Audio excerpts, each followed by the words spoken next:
بسم اللہ الرحمن الرحیم. ناظرین السلام علیکم. میں ہوں آپ کا میزبان صابر شاکر. تازہ ترین خبروں، اطلاعات اور تبصروں کے ساتھ پاکستان کے حالات و واقعات، سیاسی صورتحال پر ایک تفصیلی رپورٹ. آج ہے 14 جولائی اور دن ہے سوموار کا. اگلے آنے والے دن چند ہفتے بہت ہی امپورٹنٹ ہیں اور یہ مشکل ترین دن ہوں گے field marshal general Asim Munir صاحب کے لیے، مریم صاحبہ کے لیے اور شہباز شریف صاحب کے لیے، کیونکہ ان آنے والے چند ہفتوں میں خاص طور پہ field marshal general Asim Munir صاحب کا حال بالکل ایسے طالب علم کی طرح کا ہے جو ایگزامینیشن سینٹر میں بیٹھا ہے، امتحانی حال میں بیٹھا ہے اور اس کے سامنے مشکل ترین پرچہ سامنے رکھا ہوا ہے کہ ان سوالوں کے جوابات دیں، ان سوالات کا حل تلاش کریں، اور اگر وہ سوالات کا حل تلاش نہ کر پائے تو وہ طالب علم فیل تصور ہوتا ہے. اس لیے اس بارے میں اس ولاگ میں خاص طور پہ یہ بات ہم ڈسکس کریں گے. اور دوسرا یہ کہ علی امین گنڈا پور نے جو 90 دن کا ٹائم دیا ہے اور اس کے پیچھے لاجک کیا ہے، کیونکہ بہت زیادہ تنقید ہو رہی ہے اور یہ بھی کہا جا رہا ہے کہ بہت زیادہ غداری کی ہے پاکستان تحریک انصاف کی لیڈرشپ نے، اور وہ لاہور گئے، مزے کیے، مزے لوٹے، ڈنر کھایا، کھانا کھایا، کھابے کھائے اور وہ واپس چل دیے. اس کے پیچھے بھی کیا مسئلہ ہے؟ کیا واقعی عمران خان صاحب 90 دن کے اندر اندر رہا ہو رہے ہیں؟ اور یہ 90 دن کی لاجک کیا ہے؟ کیونکہ میں پہلے ہی آپ کو آگاہ کر چکا ہوں کہ اگست، ستمبر اور اکتوبر پاکستان کے لیے یہ جو آنے والے 3 مہینے ہیں بہت ہی امپورٹنٹ ہیں، اور یہ 3 مہینوں میں وہ کچھ ہوگا اور اس اتنی زیادہ شدت اور حدت پائی جائے گی کہ آپ پچھلے عرصے میں جو 3.25 سالوں میں آپ نے شدت اور حدت دیکھی وہ سب کچھ ہو سکتا ہے بھول جائیں، کیونکہ آنے والے 3 مہینے واقعتاً بہت اہم ہیں. تو بہرحال پہلی خبر لیتے ہیں field marshal general Asim Munir صاحب کے جو اوپنر بیٹسمین تھے، جو اہم ترین کھلاڑی تھے، وہ سنگین ترین کرپشن کے الزامات کی زد میں ہیں، اور تمام کے تمام سرکاری دانشور یا پھر سرکار سے جڑے ہوئے دانشور اور وہ خواہ ملٹری لیڈرشپ یا پھر مریم صاحبہ اور شہباز شریف صاحب کے ساتھ نتھی تھے اور وہ بہت زیادہ تعریف و توصیف کر رہے تھے، وہ سب کے سب ان کے پینترے بدل گئے ہیں. ان کا لب و لہجہ آنن فانن اچانک تبدیل ہو گیا ہے. اس کی وجہ کیا ہے؟ کیونکہ اب جو ہم سن رہے ہیں وہ تمام دانشور، وہ اینکرز جو کہ جاتی عمرہ سے خاص طور پہ بہت قریب تصور کیے جاتے تھے، وہ بھی اب کہہ رہے ہیں کہ عمران خان صاحب کی جیل میں بہت زیادہ سختیاں کی جا رہی ہیں جو کہ بالکل ناجائز ہیں. وہ بھی آواز اٹھا رہے ہیں. کیوں آخر ان کے دلوں میں اچانک یہ عمران خان کے لیے ہمدردیاں پیدا ہو گئیں؟ کیوں آخر وہ سب کچھ یہ کہنے پر مجبور ہو رہے ہیں کہ جناب نہیں، واقعی عمران خان کے خلاف زیادتی ہو رہی ہے، عمران خان سے زیادتی ہو رہی ہے، ان کے قانون کے مطابق ان کو سہولتیں نہیں دی جا رہی؟ آخر یہ ماجرا کیا ہے؟ تو ذرا پہلے 2-3 خبریں اور اس کے بعد پھر اس ساری صورتحال کا ہم لیں گے جائزہ. معاملہ یہ ہے کہ پاکستان تحریک انصاف کی 26ویں آئینی ترمیم کے حق میں جو ووٹ ڈالنے والے 5 ارکان تھے ان کو پارٹی سے کر دیا گیا ہے فارغ، اور یہ ایک بولڈ سٹیپ لیا گیا ہے. اس میں مبارک زیب ہیں اور ان کو نکال دیا گیا ہے. عثمان علی ظہور قریشی الیاس چودھری کو بھی پارٹی سے نکال دیا گیا ہے، اور ان سب کو کیونکہ ان سب نے ووٹ دیا تھا 26ویں غیر آئینی ترمیم میں، اور جو روپوش ہوئے تھے ان ارکان کو کچھ نہیں کہا گیا. لہذا پہلا تو یہ ایک خبر آ گئی ہے اور اس کے اکارڈنگلی اب آگے بڑھا جائے گا. دوسرا جناب جو خبر ہے وہ یہ ہے کہ سابق پرنسپل سیکرٹری اور شہباز کابینہ کے اہم ترین رکن فواد حسن فواد جو ہیں وہ کہتے ہیں کہ آج کا عام پاکستانی نہ مشروبات خرید سکتا ہے نہ مٹھائیاں، پھر بھی ہم اس کے نام پر چینی درآمد کر رہے ہیں.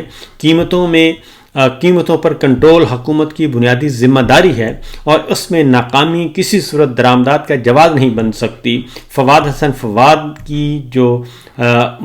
فواد نے شہباز حکومت پر شدید ترین تنقید کی ہے، اور حالانکہ یہ انہی کے ٹیم کے حصے تھے، جیل میں بھی رہے، اور اس کے بعد جب رجیم چینج آپریشن ہوا تو شہباز کابینہ کے یہ اہم رکن تصور کیے جاتے تھے. اس سے پہلے یہ وزیر اعظم نواز شریف صاحب کے پرنسپل سیکرٹری بھی رہے،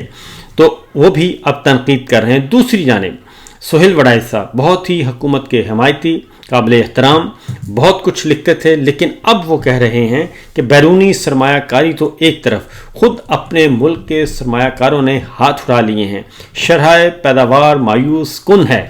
تو جناب یہ تو پچھلے 3.25 سال سے ہے، اور پھر اب کیا ہوا؟ اب کیوں یہ اچانک اس طرح کا کالم لکھنے کی ضرورت محسوس ہوئی؟ اس کے بعد محسن بیگ صاحب ہیں، وہ یہ کہتے ہیں کہ وزیر خزانہ سے بات کرنے کی کوشش کی جائے تو پہلے تو ان سے کاروباری افراد کو وقت ہی نہیں ملتا، کیونکہ وہ شام 7 بجے کے بعد عالم ارواح میں ہوتے ہیں، اور اگر وقت مل جائے تو انہیں ٹیکس کی وصولی زبردستی کرنے کی دھمکیاں دی جاتی ہیں۔ اس کے ساتھ ساتھ ہمارے ایک اور دوست ہیں منیب فاروق صاحب، وہ کہتے ہیں کہ عمران خان پر جیل میں سختیاں ہیں، ان کے ساتھ جیل میں بڑے مسئلے ہیں، اور کوئی یہ نہیں کہہ سکتا کہ ان کو کوئی مسئلہ نہیں ہے۔ ان کی بجلی بند ہوئی، کتابیں بھی بند ہوئیں، کھانے کے مسائل بھی ہوئے، اور آج بھی ہیں، ملاقاتوں کے مسائل بھی ہیں، سب کچھ مسائل ہیں۔ یہ بھی انہوں نے آج کل 2 دن پہلے یہ بات کہی۔ اور اس کے بعد اگلی جو ہے جناب ایک اور خبر، اور وہ ہے وزیر خزانہ خود ہی کہہ رہے ہیں کہ ہم نے 6 ماہ میں سرکاری اداروں کو 616 ارب کی معاونت،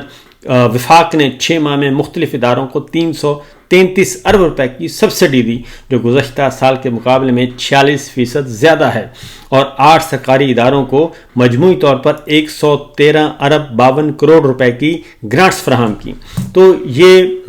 جو اتنا مال ہے یہ کس خوشی میں لٹایا جا رہا ہے، اور یہ سب کچھ کیوں کیا جا رہا ہے؟ اور یہ پاکستان ہمارا وطن جو ہے وہ، اور اس کا سارا وفاقی بجٹ، وہ کیوں امیر ترین لوگوں کو، کارخانہ داروں کو، جاگیرداروں کو، اور کیپٹلسٹ جو ہیں، سرمایہ دار ہیں، ان کے لیے ہی یہ کیوں رہ گیا؟ اور اس میں عام آدمی کے لیے، پاکستانیوں کے لیے کیوں کچھ نہیں رکھا گیا؟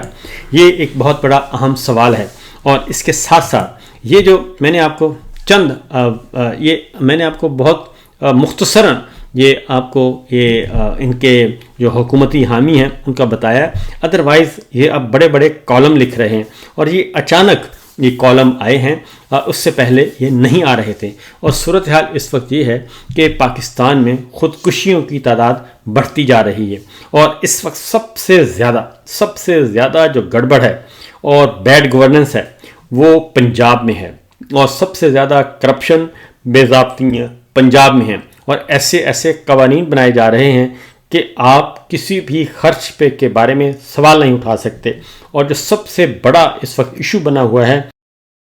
وہ ہے 100 ارب کے اشتہارات صرف فیڈرل گورنمنٹ کے، اور اتنے ہی اشتہارات ہوں گے پنجاب گورنمنٹ کے، جو کہ میڈیا کو، اور ایسے میڈیا ہاؤسز کو، ایسے میڈیا مالکان کو، اور ایسے اخبارات کو جو دیے گئے ہیں جن کی اشاعت ہے ہی نہیں، خواہ وہ چھوٹا اخبار ہے یا بڑا اخبار ہے، ان کی اشاعت چند ہزار سے زیادہ کی نہیں ہے۔ لیکن یہ اتنا زیادہ سرمایہ کیوں لٹایا جا رہا ہے، اور اس کا جو کک بیکس ہیں، جو کمیشن ہے واپس آ رہا ہے، وہ کتنا ہے؟ کم از کم 50%۔ تو اس بارے میں بہت سارے سوالات اٹھ رہے ہیں۔ اس کے بعد اگلا جو ہے، خودکشیاں بڑھ چکی ہیں، اور ہر روز خودکشی کا ایک واقعہ پیش آ رہا ہے، اور خودکشی کی وجہ ہے غربت، مہنگائی، بے روزگاری۔ اور عام آدمی، عام شہری جو ٹیکس دیتا ہے، تنخواہ دار ہے، چھوٹے تنخواہ دار ہیں، ان کے لیے کسی قسم کی کوئی رعایت نہیں ہے بجلی کے بلوں میں، جبکہ جو تگڑے لوگ ہیں وہ خواہ گریڈ 20 کے ہیں، 21 کے ہیں، 22 کے ہیں، خواہ وہ سول ہیں، خواہ وہ ملٹری ہیں، خواہ وہ جوڈیشری سے ہیں، ان سب کے لیے مراعات ہی مراعات ہیں۔ اور اگلی بات یہ سب کچھ جو عللے تللے اور عیاشیاں کی جا رہی ہیں، یہ ساری کی ساری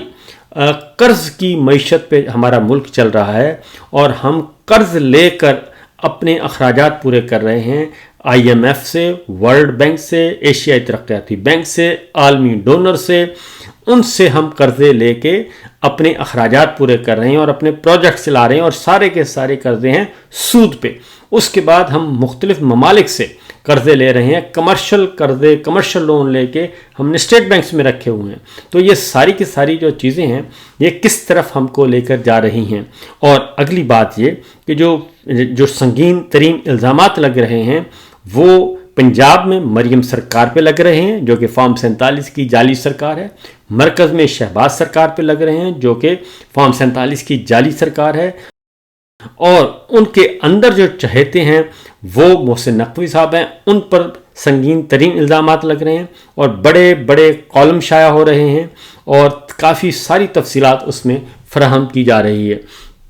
تو جب یہ سب کچھ ہو رہا ہے تو جناب پھر بات یہ ہے کہ ان سب کو رکھا کیوں ہوا ہے، یہ کس لیے اور کس قیمت پہ ان کو اس جعلی نظام کو برقرار رکھا ہوا ہے۔ اب آتے ہیں field marshal general Asim Munir صاحب کے لیے، کیونکہ جو گالیاں مل رہی ہیں آپ نے دیکھا ہوگا کہ ایک چاچا جو ہے وہ اس کے چند سیکنڈ کی جو ویڈیو ہے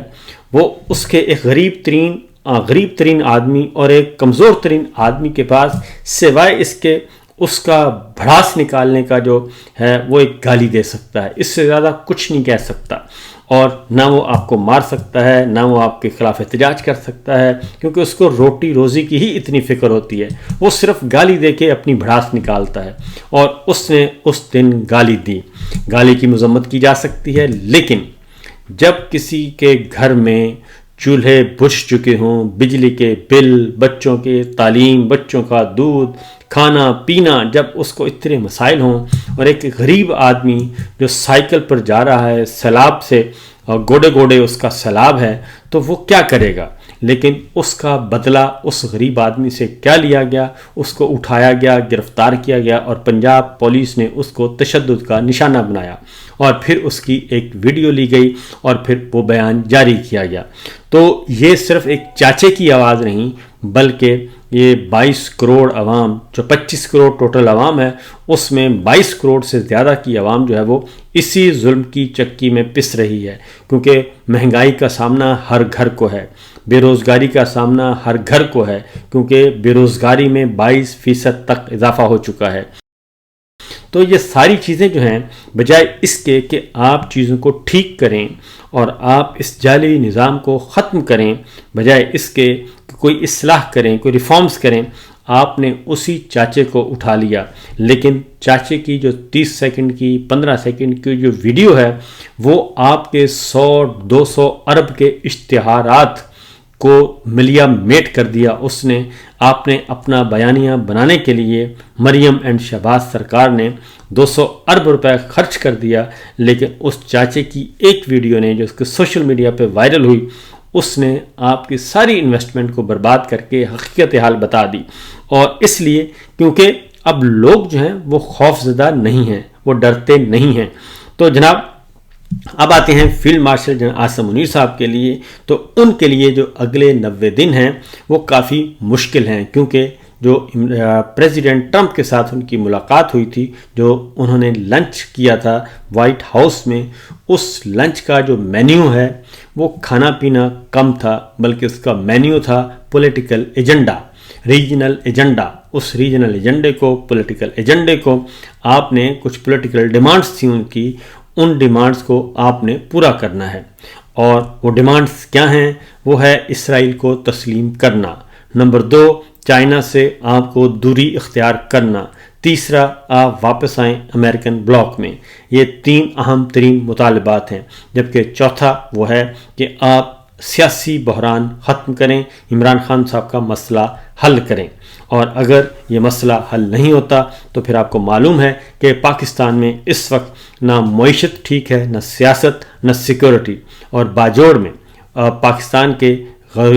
جو پختون عوام ہیں وہ نکلے ہوئے ہیں، اور ہزاروں نہیں لاکھوں کی تعداد میں لوگ نکلتے ہیں اور وہ بتاتے ہیں کہ ہمیں امن چاہیے، ہم کسی فوجی آپریشن کو نہیں قبول کریں گے۔ اور یہ ساری صورتحال خیبر پختونخوا میں ہے، اور بجائے اس کے کہ آپ مسائل حل کریں، آپ مسائل کو مزید پیچیدہ کر رہے ہیں۔ تو اگلے 90 دن بہت امپورٹنٹ ہیں۔ اور پھر آتے ہیں کہ